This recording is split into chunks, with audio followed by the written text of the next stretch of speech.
nuestra agenda con la participación de la conferencia magistral a cargo del ingeniero José Sosa, director general del acceso y uso de TIC del Ministerio del Poder Popular para Ciencia, Tecnología e Innovación, presidente de la Fundación Centro Nacional de Innovación Tecnológica y presidente del Centro Nacional de Tecnologías de Información. Él nos va a acompañar con la conferencia Nueva Ley de Interoperabilidad y su impacto en el desarrollo de servicios de gobierno electrónico en Venezuela. Para que conozcamos un poco la hoja de vida del ingeniero Rafael Sosa, es egresado de la Universidad Central de Venezuela en Ciencias de la Computación. También es profesor de esta casa de estudios, impulsor de la Ley de Interoperabilidad y activista de la comunidad de software libre. Ha participado en importantes eventos, congresos y talleres, por lo que cuenta con una sólida formación en el sector de las tecnologías de información y comunicación. Bienvenido, ingeniero.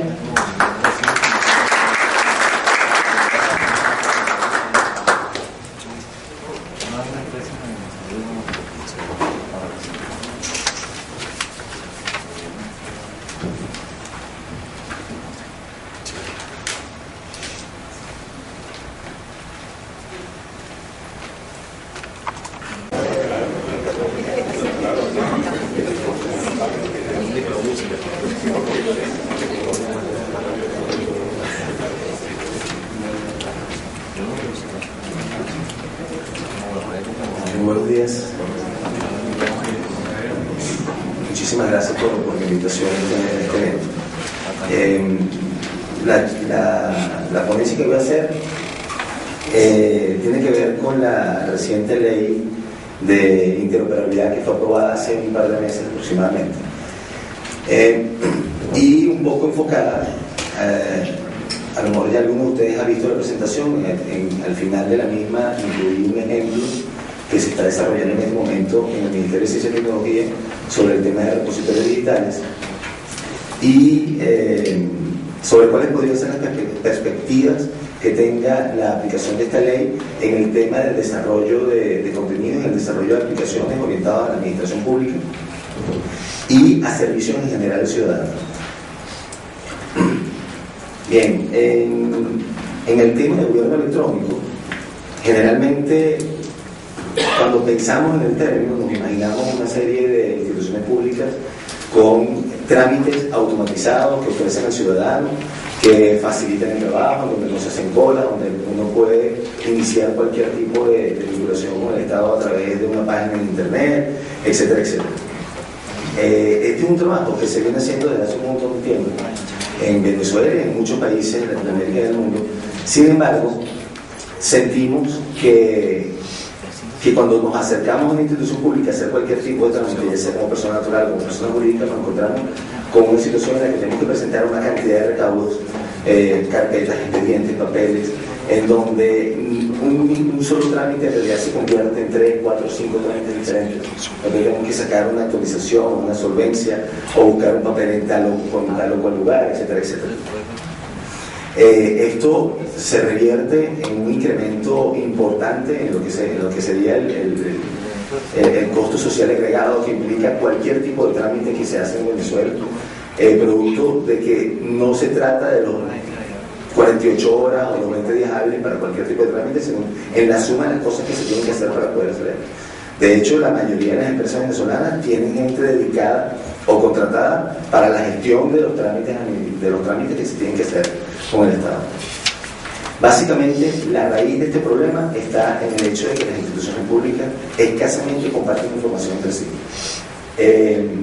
Cuando nos solicitan, por ejemplo, para generar la partida de nacimiento de un niño, las partidas de nacimiento de sus padres y una cantidad de documentos adicionales, eso lo que refleja es el hecho de que instituciones del Estado tienen que solicitarle al ciudadano la presentación de pruebas o de documentos que fueron emitidos por otras instituciones públicas, lo que hace que el propio Estado no esté funcionando de una manera orgánica, como una unidad orgánica. La idea entonces es justamente esto, la definición de interoperabilidad es justamente la posibilidad que tienen los sistemas informáticos de diferentes instituciones de trabajar de manera colaborativa, de compartir información, de interoperar. De manera que, ¿qué es lo que entendemos por interoperabilidad? Es la capacidad que tienen las organizaciones dispares y diversas para intercambiar, transferir y utilizar de manera uniforme y eficiente datos, información y documentos por medios electrónicos entre sus sistemas de información. Es decir, si nosotros contáramos con mecanismos generalizados de interoperabilidad en el Estado venezolano, no se requeriría la exigencia hacia el ciudadano o la empresa de presentación de expedientes con grandes cantidades de documentos que fueron emitidos o que reposan en los sistemas informáticos de otras instituciones públicas. Por lo tanto, la aplicación generalizada de estos mecanismos en todas las instituciones públicas es un pilar fundamental para la optimización del Estado, la simplificación de los trámites administrativos y el gobierno electrónico. Fíjense que el esfuerzo que se pueda hacer o que se haga o que se está haciendo en la automatización de los procesos internos, de los trámites dentro de cada una de las instituciones públicas, podría ser un esfuerzo en vano si no existen mecanismos de interoperabilidad. A nivel de algunas organizaciones internacionales, CEPAL, por ejemplo, que ha publicado algunos documentos sobre este tema, es fundamental trabajar en la interoperabilidad para lograr los objetivos que busca el gobierno electrónico. Se hace casi infructuoso cualquier inversión que se haga en automatización de procesos si no interviene, si no toma en cuenta la posibilidad de interoperar sistemas informáticos de diferentes instituciones. A nivel de las empresas privadas, a nivel de las grandes corporaciones, este esfuerzo no es necesario. Cuando nos conectamos a internet para comprar algo por Amazon, es muy alta la probabilidad de que el producto que estamos comprando está provisto por un proveedor distinto, por un fabricante que incluso puede estar en cualquier país del mundo. Esas instituciones, Amazon y cualquiera de los proveedores que vienen a través de ellos, interoperan. Sus sistemas informáticos están de alguna forma trabajando en conjunto para que la información fluya entre instituciones diferentes, que son instituciones privadas, que su objeto es el comercio. A nivel de las instituciones privadas, promover una ley que hable sobre el tema de interoperabilidad es innecesario, porque el objetivo para ellas está claro. A nivel de comercio y de comercio electrónico, el objetivo es sencillo y está claro, y hay coherencia en todas las actuaciones que puedan tener las empresas. A nivel de los gobiernos y de los estados, están conformados por instituciones públicas que tienen objetivos diferentes, que hacen muy difícil que a lo interno de estas instituciones se entienda la importancia de la unidad orgánica del Estado y que se entienda la importancia de compartir información. Muchas veces muchas de estas instituciones no entienden la importancia de compartir información, y la información que se genera dentro de ellas es considerada propia. Es considerada, bueno, estos datos son de Caribe, o estos datos son de señal, o estos datos son de Simon. Por lo que hace que las instituciones internamente no sientan la necesidad de compartir información, porque no ven claramente cómo eso les puede aportar al alcance de esos objetivos. El hecho es que sí es importante para alcanzar objetivos del Estado, de cualquier Estado. Por tanto, estos datos no deben ser considerados como datos propiedad de una institución particular, sino como datos del Estado y que deberían poder ser intercambiados de manera electrónica, evidentemente. Entonces, en Venezuela particularmente tenemos un problema bien interesante. Alrededor de más de 3.400 instituciones públicas a los niveles de los diferentes poderes públicos y en los diferentes estratos del gobierno en cuanto a gobierno central, estatal y municipal. Existe una gran falta de criterios y estándares de intercambio de información, y cualquier tipo de intercambio pasa o exige la firma de un convenio bilateral. Si el Ministerio de Ciencia y Tecnología necesita una información de carácter fiscal, debe establecer y necesita obtenerla por formatos electrónicos, tiene que firmar un convenio con CENEA, que es la institución que tiene la responsabilidad de manejar este tipo de información. Si por otro lado CENEA necesita información para la identificación de personas de manera automática dentro de esos sistemas, requiere firmar un convenio con SAIME, que es quien tiene la responsabilidad de manejar este tipo de información, o con CNE en el caso del registro civil. Entonces, si cada parte de instituciones públicas tuviese que firmar un convenio, y hablamos de 3.400 instituciones, estamos diciendo que necesitaríamos una cantidad de combinaciones de 3.000 y tanto en dos convenios distintos. Y eso, firmar un convenio significa que las dos consultorías jurídicas se sientan a conversar, llegan a un acuerdo para establecer los términos del convenimiento.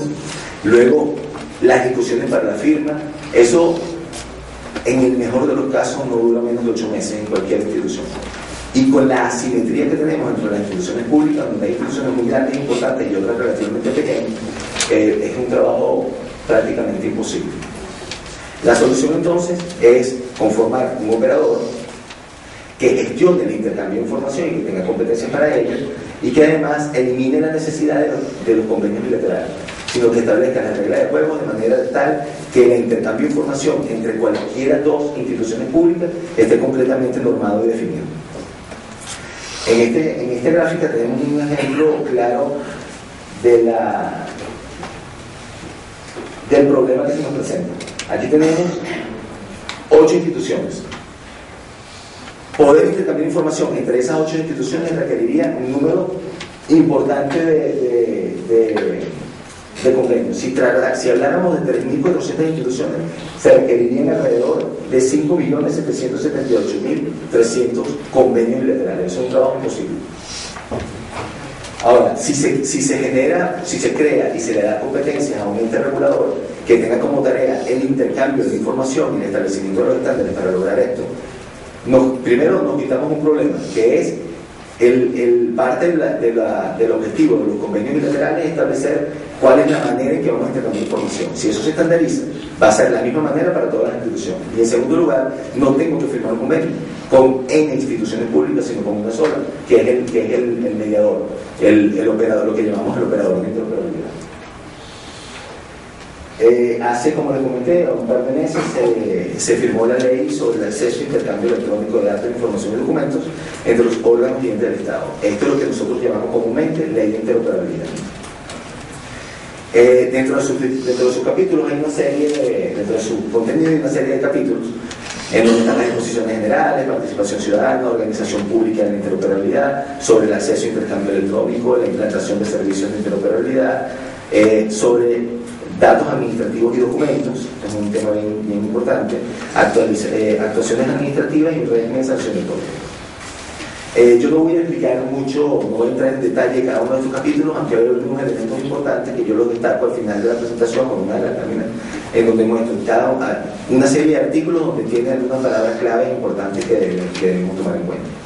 Dentro de los capítulos de la ley hay una serie de cosas interesantes. Hay un capítulo completo sobre la participación ciudadana. Esto no es otra cosa que la determinación de qué manera el ciudadano o las empresas pueden exigir a las instituciones públicas el establecimiento o la implementación de servicios de información interoperable. Los servicios de información interoperable son el desarrollo o las aplicaciones que permiten a una institución publicar un determinado dato, información o documento. Esta publicación se realiza de manera electrónica y puede ser a través de estándares consumida o utilizada por sistemas informáticos de otras instituciones. De manera que, si para solicitar la cédula de un niño pequeño se requiere, por ejemplo, las partidas de nacimiento de los padres, es probable que solamente con sus cédulas sea suficiente. Es decir, que si yo tengo una cédula, yo podría obtener mi partida de nacimiento de manera automática a partir del registro civil. Para ello, el registro civil debería haber implementado o tener desarrollado un servicio de información interoperable, es decir, un mecanismo a través del cual cualquier institución pueda solicitar y extraer y utilizar dentro de un trámite en otra institución pública ese documento en particular. Eso no significa que vamos a poder entrar en los sistemas internos de las instituciones. Es justamente eso lo que se ha dicho. Las instituciones están encargadas de publicar sistemas automatizados que proveen la información, datos o documentos que son requeridos por trámites de otras instituciones. De manera tal que se establece en la ley que el ciudadano tiene derecho a exigir en cualquier institución que desarrolle o implemente estos sistemas de información interoperable. Otros temas interesantes tienen que ver con qué tipo de datos se pueden intercambiar, quién los puede solicitar, para qué se pueden utilizar, ese tipo de cosas que tienen que ver también con la protección y el resguardo de la información de los ciudadanos. Y en uno de los capítulos finales que tienen que ver con las actuaciones administrativas, Se hizo un trabajo bastante largo en el que se analizó toda la legislación venezolana y se identificaron huecos, se identificaron vacíos que podían significar piedras de tranca o obstáculos para el logro de algunos objetivos que tienen que ver con el gobierno electrónico. Por ejemplo, si queremos automatizar un proceso cualquiera, y esto en la cabeza de la mayoría de nosotros significa que deberíamos dejar de usar el papel, incorporar firmas electrónicas y ese tipo de cosas. Bueno, resulta que la firma electrónica no es una obligación en las instituciones públicas, no lo era antes de la promulgación de esta ley. Hay leyes como la que rige el tema de los procesos administrativos en las instituciones públicas que exigen el archivo en físico de originales. Ahí entramos en un problema legal complicado, porque si tenemos una información en formato electrónico, aunque esté legal y esté firmada electrónicamente, al imprimirla, lo que tenemos de ella es una copia simple. Entonces empezamos a tener una serie de inconvenientes que plantea nuestra legislación y que vienen a ser cubiertos por algunos capítulos de esta ley. Un elemento también muy importante es el régimen sancionatorio. Muchísimas normas, reglamentaciones venezolanas plantean la obligación de establecer algún tipo de mecanismo, de desarrollar algún tipo de tecnología, pero no plantean sanciones, lo cual hace que las instituciones en algún momento, las instituciones públicas, se den cuenta que ya sea que lo ejecuten o no va a haber ningún tipo de repercusión o consecuencia. Eso es una cosa también que se trabajó en esta ley y creo que plantea algunas acciones interesantes, al menos lo que son en servidores y servidores públicos. Hay algunas láminas que yo voy a acelerar, porque entiendo que tengo unos 45 minutos y la presentación sí es un poquito más larga, producto del ejemplo que tengo al final. Con respecto a las disposiciones generales de la ley, el alcance tiene como objeto el intercambio electrónico de datos, información y documentos, y como actor o sujeto el poder público, Banco Central de Venezuela y universidades. De manera que se plantea un esquema de organización en el cual tienes un regulador o un encargado desde el punto de vista político y de lineamientos que está presidido por la vicepresidencia ejecutiva, lo cual le da una cobertura a la ley que abarca no solamente la administración pública nacional, sino el resto de los poderes electorales, electoral, etc. Y además todos los niveles de gobierno central, estatal y municipal, incluyendo Banco Central también y el tema de las universidades. ¿Cuál es el fin de esto? Consolidar un estándar de intercambio de información electrónica y con ello simplificar la gestión del Estado frente al ciudadano, racionalizar la acción pública de sus órganos y entes. El tema de la participación ciudadana: se establecen una serie de mecanismos de información, de peticiones y reclamos, solicitud de nuevos servicios y normas técnicas. Y aquí vamos a una parte importante: se establece un esquema organizativo en el cual se ordena la constitución de un ente intermediador de la interoperabilidad, de ese ente que nos permitiría eliminar la necesidad de convenios bilaterales y contra el cual todas las instituciones públicas deberían firmar un único convenio. Ese es el ente que se encargaría del tema operativo de la interoperabilidad, de gestionar una plataforma tecnológica, que trabaje todo el tema de normas y estándares y que además de alguna forma nivele las asimetrías desde el punto de vista tecnológico que tienen las instituciones públicas, evitando los problemas de carácter tecnológico que surgirían si las instituciones se conectan de manera directa. Y por otro lado tenemos aquí arriba el Comité Nacional de Interoperabilidad. Este es el ente o unidad funcional que se encargaría de coordinar políticas, de establecer lineamientos, y estaría conformado, como les comenté hace un rato, con la vicepresidencia ejecutiva, Ministerio de Planificación, Ministerio de Ciencia y Tecnología, Asamblea Nacional, Tribunal Supremo de Justicia, Consejo Nacional Electoral, Poder Ciudadano, Banco Central de Venezuela, Consejo Federal de Gobierno y el propio operador de interoperabilidad. Con estos representantes estamos cubriendo prácticamente la totalidad de los grandes sectores del gobierno. El operador, por su parte, es un ente operador, no establece políticas, sino las ejecuta, y estaría conformado y designado por el presidente de la República. Probablemente se constituya como un ente adscrito al Ministerio de Ciencia y Tecnología, por el carácter técnico que tiene. Un tema importante, una vez que se establece la importancia que tiene el intercambio de información electrónica entre instituciones públicas y el efecto que puede tener esto en el ciudadano, entonces se establece el tema de la interoperabilidad como un tema de interés público. Al establecerse como un tema de interés público es susceptible y incluso prácticamente obligada a la necesidad de establecer regulaciones sobre el tema. Y eso es lo que justifica precisamente el resto de los artículos de la ley. Garantiza servicios públicos integrados y simplificación de trámites. Establece la obligación, una vez que es de interés público y se puede regular el tema del intercambio, se establece obligación de permitir el acceso, intercambio y reuso de datos, información y documentos. Este es un tema importantísimo porque existen muchas resistencias. Uno de los problemas que hemos identificado en la experiencia de interoperabilidad en otros países de la región es justamente que independientemente de que tengan plataformas tecnológicas y que tengan todo el tema de las normas técnicas y los estándares, si no se establece la obligación de las instituciones públicas a participar en este mecanismo, muchas rehusan hacerlo. De esta manera se obliga también a los órganos y entes del Estado a implementar servicios de información interoperables, que lo que expliqué hace un rato, conforme a normas técnicas que desde el punto de vista de tecnológico estarían elaboradas en el mismo operador de interoperabilidad desde el punto de vista de seguridad por SUSERTA, que es la Superintendencia de Certificados Electrónicos. Aquí hay un mecanismo sobre cómo pueden las personas, la población en general, solicitar mecanismos, solicitar la implementación de servicios de información interoperables. Estos proyectos pueden surgir del seno de las propias instituciones por solicitud de otras instituciones o por solicitud del propio ciudadano a través de las oficinas de atención al ciudadano. Pasa por un proceso de formulación, de presentación ante el operador lo eleva al comité de interoperabilidad y luego pasa por un proceso de implementación. Bueno, vamos a conversar algunas cosas con respecto a esto un poco más adelante.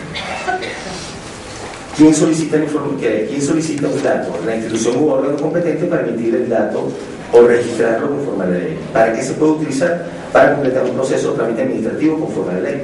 Es decir, una institución que tenga como responsabilidad, por ejemplo, la gestión de becas, debería poder solicitar a SAIME la información de la identificación de las personas que están solicitando becas, a otras universidades si estas personas ya tienen una beca, por ejemplo. Es decir, aquella información que le permita realizar de manera más efectiva y rápida y eficiente su propia tarea que tiene designada. ¿Cómo se solicita? Esto vamos a pasar un poco porque es un tema de formulación de procesos administrativos más o menos estándar. Con respecto a las actuaciones administrativas electrónicas, la ley plantea, fíjense una cosa, esta ley no solamente busca establecer la interoperabilidad como un tema de interés público, obligar a las instituciones públicas a intercambiar información y definir todos los mecanismos y el aspecto organizativo de cómo debe ser establecido el intercambio. También completa algunas necesidades que tenemos para poder lograr unos objetivos del gobierno electrónico. Para poder intercambiar documentos, si por ejemplo una institución para poder emitir una cédula a un niño requiere las copias de las partidas de nacimiento, en un mundo donde el gobierno electrónico tenga una mayor penetración, nosotros nos imaginamos un trámite en el cual solo se solicitaría la cédula de los padres. La institución SAIME debería poder obtener las partidas de nacimiento directamente desde el registro civil. Eso significa que el registro civil debería tener implementado y configurado repositorios digitales, es decir, un repositorio digital institucional en el cual se pueda obtener el documento. Sí, no, me refiero a que no se trata simplemente de un dato. No hablamos de que la ley de interoperabilidad abarca solamente el tema del gateway de datos, sino que también plantea el tema de intercambio de documentos. Esos documentos dentro de ese repositorio digital deberían estar almacenados en formato electrónico, pero además tener un carácter legal, es decir, deberían estar firmados electrónicamente. Fíjense que el origen de ese documento podría ser desde un sistema de información y que haya sido electrónico siempre, o podría haber sido producto de la digitalización de un archivo. ahí estamos entrando en situaciones en las cuales la legislación venezolana no tiene solución, al menos hasta el momento en que se plantea se promulga esta ley. Y es, si yo digitalizo un documento, ocurre lo mismo que si imprimo un documento firmado electrónicamente. El producto final es una copia simple. Las copias simples tienen carácter legal, pero tienen un pequeño problema, que pueden ser impugnadas. Esa es la razón por la cual la mayoría de las instituciones no te aceptan copias simples, porque para poder sustanciar un expediente, electrónico o no, el contenido del expediente tiene que tener carácter legal. Si puede ser impugnado, entonces tienes un talón de Aquiles en tu expediente. ¿Qué es lo que recurren las instituciones públicas? Es que exigen que la copia esté certificada, es decir, venga avalada por el ente que la emitió y que diga que es una copia fiel exacta del original. Justamente eso es lo que plantea la ley en el tema de actuaciones administrativas. Establece los mecanismos para validar o certificar la copia de documentos que vienen del mundo digital y se tienen que imprimir por alguna razón. ¿Y cómo hacemos para que la impresión en físico de ese documento tenga carácter legal? O viceversa, ¿cómo se hace para que un documento en físico que reposa en un archivo físico y pasa por un proceso de digitalización, el documento finalmente almacenado en un repositorio digital tenga carácter legal? Es decir, ¿cómo certifico la copia de un documento digital que fue escaneado? Ambos procedimientos están planteados en la ley. Eso termina de redondear un tema bien importante, que es la posibilidad entonces de establecer automatización de trámites de manera completa en formato electrónico, cosa que no se podía hacer sin cubrir estos huecos. Evidentemente se plantea la posibilidad de establecer expedientes electrónicos total o parcialmente. Es un tema bien interesante, paradójico pero importante, es que establece la obligación en las instituciones públicas de aceptar documentos en físico. Cuando hablamos de este tipo de leyes siempre nos imaginamos, bueno, ahora todo va a ser electrónico y todo va a ser por internet. El problema es que cuando pensamos en eso, indirectamente estamos excluyendo a un montón de gente, porque no todo el mundo tiene computadora, no todo el mundo tiene acceso a internet, y muchas veces los documentos que tenemos no están en formato electrónico, están en formato físico.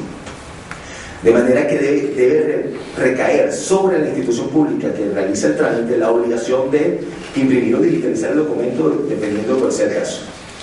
No puede recaer esa obligación en el ciudadano, que es justamente uno de los objetivos de la ley. Establece la obligación de conformar repositorios digitales, establece los mecanismos de verificación de autenticidad e integridad, y establece el valor de los datos, información y documentos intercambiados. Sobre el régimen sancionatorio no voy a comentar mucho. Es importante que entender que la ley entra en vigencia a partir de 2 años de su publicación en Gaceta. Esto significa que esta ley entrará en vigencia alrededor de unos 21 o 20 meses. Eso es relativamente bueno. Nosotros pensábamos que eso era un lapso de tiempo que se nos iba a recortar, y sin embargo se aprobó la ley tal cual como estaba. Y da margen de tiempo para el establecimiento tanto del operador de interoperabilidad, la plataforma tecnológica, y al menos la definición de las normas técnicas más importantes que pudieran ser aplicadas desde un principio. También permite que muchas de las instituciones públicas que van a ser más requeridas en cuanto a información puedan empezar a ponerse al día y a definir proyectos que permitan entrar en operaciones dentro de los esquemas de interoperabilidad prácticamente en el momento en que la ley entra en vigencia, o incluso antes. Hay algunos proyectos que probablemente ya para mediados del año que viene estén listos y pudieran entrar en operación. Aquí les planteaba, no se ve mucho, el artículo 6 establece que los órganos del Estado deben garantizar la implementación del estándar de interoperabilidad. Los artículos, por ejemplo, 7, 8 y 9 establecen todo lo que tiene que ver con el derecho de los ciudadanos a participar en la formulación, en la solicitud de nuevos servicios de información interoperable. Para nosotros, el establecimiento de estos mecanismos de participación es lo que nos podría garantizar la adopción progresiva y continuada de los esquemas de interoperabilidad a nivel nacional, porque es el propio ciudadano el que va a establecer la presión para que esto se haga.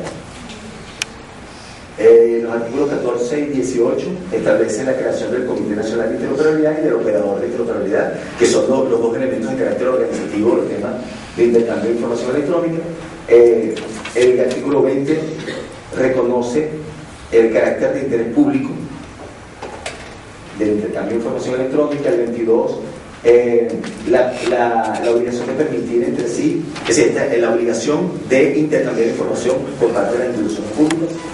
El 29 establece la obligación de implementar los servicios de información interoperable. El 31 establece la obligatoriedad de uso de estándares abiertos y software libre. Un tema bien importante es que si nosotros pretendemos que esto tenga una aplicación generalizada, es fundamental que todas las instituciones públicas tengan acceso tanto a los estándares como a la tecnología necesaria. Entendemos que muchas instituciones podrían tener fuerza desde el punto de vista tecnológico presupuestario para abordar este tipo de proyectos, pero muchísimas, de hecho la gran mayoría de esas 3.400 instituciones no tienen ese poder. Hablamos de alcaldías, hablamos de instituciones relativamente pequeñas que no se les puede suponer una carga adicional en el pago de licencias o el pago de algún tipo de tecnología adicional. El artículo 44 establece la obligación por parte de instituciones públicas del uso de la firma electrónica. El 49 establece la posibilidad de sustanciar expedientes en formato electrónico. El 51 establece la obligación de la digitalización de los archivos. Y el 52 la obligación de establecer repositorios digitales, elementos fundamentales para intercambiar documentos. Fíjense que esto es una mezcla. En este momento está siendo discutida una ley sobre repositorios digitales en Argentina. Un tema bien importante que se ha trabajado ahí y que implica un avance importante en el tema de la legislación argentina. Nosotros intentamos dentro de esta ley involucrar todo lo que tiene que ver con el tema de interoperabilidad.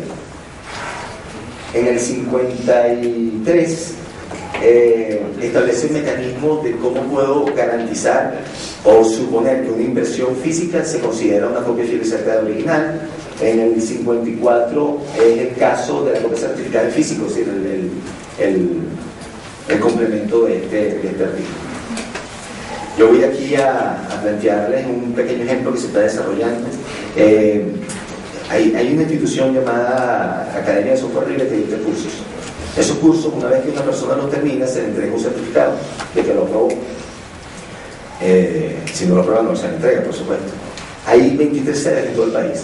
Cada una de las sedes está adscrita a una dependencia del Ministerio de Ciencia y Tecnología. Todas ellas tienen cierta autonomía, tienen un portal, tienen un sistema de control de estudio, etcétera, etcétera. Todos los certificados se emiten en un cartoncito, bien bonito, firmado, pero que tiene que ser firmado por un coordinador, luego por un presidente del fundacito de la institución donde está la academia, etcétera, etcétera, y se entrega en formato físico unos días después o una semana después que la persona realiza su curso. Con este proyecto de automatizar el proceso de los certificados, se pretendía generar certificados en formato electrónico, con un identificador único, un formato nacional para todos los certificados firmados por el coordinador nacional, que se entreguen vía correo electrónico y firmado electrónicamente, y poder acelerar el proceso de generación, firma y entrega de estos certificados. La idea es contar con un repositorio digital que permita la validación de las copias impresas, que permita recuperar el original tantas veces como sea necesario. Si yo pierdo mi certificado, yo puedo ir a un portal y recuperarlo. Y además, que la idea de que estos repositorios interoperen, de manera que independientemente de donde yo solicite un certificado, me aparezca, no importa cuál sea el portal de las diferentes academias. Es decir, que si yo voy a Mérida y presento un curso y luego me conecto al portal de la Academia de Caracas, yo debería, solamente colocando mi cédula, aparecer todos los certificados independientemente de donde yo haya recibido el curso. Y que sean los propios repositorios quienes se encarguen de intercambiar la información y los documentos de manera automática. Esto es algo que se utiliza a nivel de bibliotecas digitales desde hace bastantes años. Por supuesto, eliminar la necesidad de impresión en papel. El procedimiento hasta ahora permite generar los certificados en formato digital, se plantea un mecanismo de firma electrónica y luego se colocan estos certificados en el repositorio digital. Más o menos tenemos una aula virtual y 23 sedes físicas en donde las personas realizan cursos permanentemente todo el año. Los certificados que se generan en cada uno de estos sistemas informáticos pasan a una suerte de carpeta compartida en donde se firma electrónicamente y luego se remite de nuevo a los diferentes portales, a las diferentes sedes. Estas sedes, cada una de ellas tiene un repositorio digital independiente, pero que tiene protocolos de interoperabilidad que le permiten hacer transparente dónde está realmente el certificado que una persona está buscando. Esto es un ejemplo de cómo podrían funcionar los repositorios digitales institucionales dentro de la administración pública. Por último, aquí hay un ejemplo de un repositorio de un certificado firmado. Esto es un ejemplo de una aplicación que permite firmar y validar si la firma está correcta y es válida. Se identificaron 8 grandes áreas para el establecimiento de un plan. Esto es un informe que en este momento está siendo revisado por el ministro de Ciencia y Tecnología y que probablemente se publique en algunas semanas. Normas, formación sobre el Servicio Nacional, Registro Nacional de Servicios de Información Interoperable, el tema de infraestructura tecnológica, modelos de gobernanza, para todo el tema organizacional, el marco de interoperabilidad, la promoción y difusión y el financiamiento de proyectos. Estos son los grandes temas que van a ser tocados por el plan de implementación de esta ley, que ya está siendo en este momento elaborado.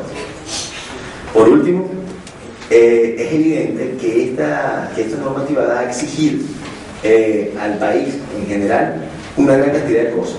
Vamos a tener que entrar en procesos de digitalización en todas las instituciones públicas, instalación y configuración de repositorios digitales institucionales, desarrollo de servicios de información interoperables, adaptación de los sistemas actuales para el uso de servicios de información que provean otras instituciones, la optimización del tráfico local, a la formulación de proyectos interinstitucionales. En este momento ya está en proceso de formulación que yo conozca unos 3 proyectos grandes. Es importante la optimización del tráfico local, de las redes locales, puntos de intercambio, etcétera, etcétera, centros de datos para temas de gobierno electrónico. Y por último, se establece también, una vez que estén implementados los mecanismos de interoperabilidad, es probable que surjan del propio flujo de información nuevos indicadores y estadísticos. La identificación, gestión y disposición de datos públicos. Esto es una tarea que todavía está bastante en pañales, pero va a ser interesante que con este tipo de mecanismos va a ser mucho más sencillo el tema de manejo de todo lo que son proyectos de tipo Open Data, el surgimiento evidentemente de nuevos servicios y el impulso de plataformas móviles para servicios más inclusivos, por ejemplo, el uso del SMS para el seguimiento de cualquier tipo de trámite. No sé, bueno, yo creo que se me acabó el tiempo. Bueno, muchísimas gracias.